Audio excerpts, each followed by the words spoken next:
당과 정부가 심야 택시에 대해서 당정 협의를 했습니다. 지금 현재 상황은 택시의 공급엔 큰 문제가 없어 보입니다.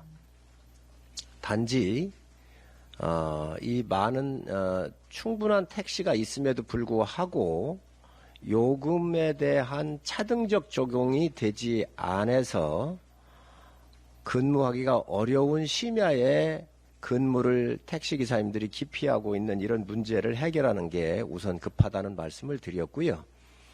또 전제적으로 말씀을 드리면 심야에 일할 수 있는 좋은 이 여건을 만들어 드리는 것이 중요하고, 낮에 국민들께서 이용하시는 택시의 요금에 대해서는 일절 인상 없이 심야 쪽으로만 집중하는 게 좋겠다라고는 당정의 의견이 일치를 했습니다.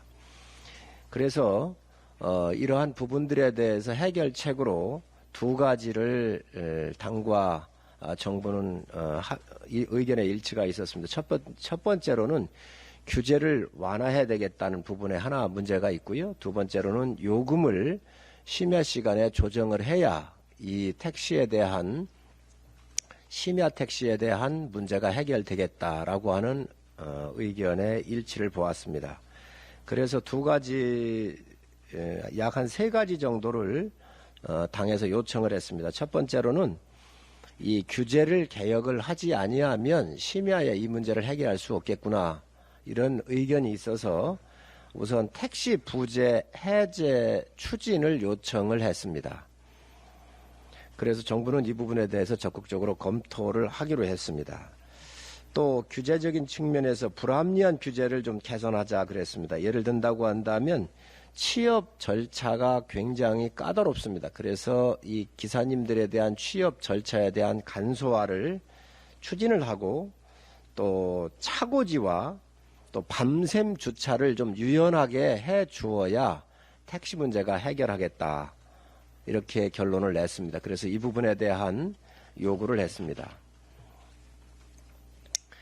두 번째로는 택시 운영 형태에 대한 이런 개선에 대한 문제가 있는데, 심야 시간에 대한 기사님들의 그 운행을 좀 더 넓히고, 또 많은 분들이 일할 수 있도록 시간제 근로계약을 좀 추진을 해달라. 그래서 시간적으로 5시간이면 5시간, 6시간이면 6시간 정도 나와가지고 그 시간제 근로계약 제도를 좀 도입을 해달라 요청을 했습니다.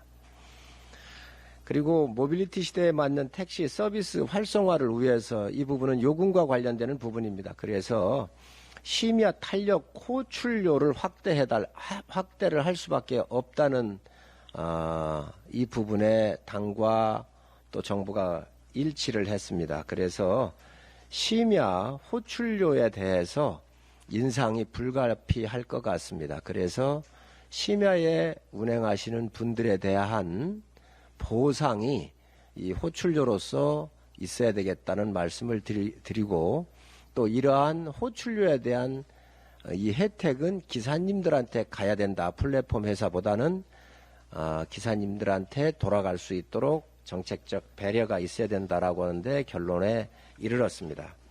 마지막으로 택시 문제만 가지고 안 되겠다. 그래서 심야에 대중교통 공급 확대를 또한 올빼미 버스 같은 경우 이러한 케이스를 좀 도입을 해서 국민들이 대중교통도 더 선택의 폭을 지금보다 넓혀서 해주십사 하는 당의 요청이 있었습니다. 그래서 이 부분들에 대해서는 정부가 좀 더 세밀하게 검토를 하고 10월 3일 고위 당정에 보고하고 10월 4일 담당 부처인 국토교통부가 발표를 하기로 그렇게 오늘 의견을 모았습니다.